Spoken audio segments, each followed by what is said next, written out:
はい、今度はね、垂直方向でね、見ていきましょう。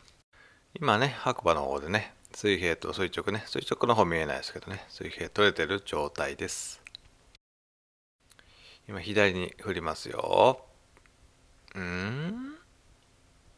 あれあれあれだいぶ傾いてるけど、まだ緑がついてますね。白馬の方見といてくださいよ。左の外付けの水準器。ね、右のモニター。ここまで行くとね、さすがに緑ラインが消えましたけど、つきましたね。だいぶ傾いてますけど、緑ラインがついたままですね。修理前と傾向は一緒ですね。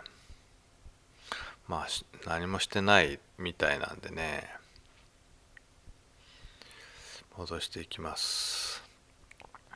これでね、白馬の方とね Z6 の方水平がきっちり取れてる状態です。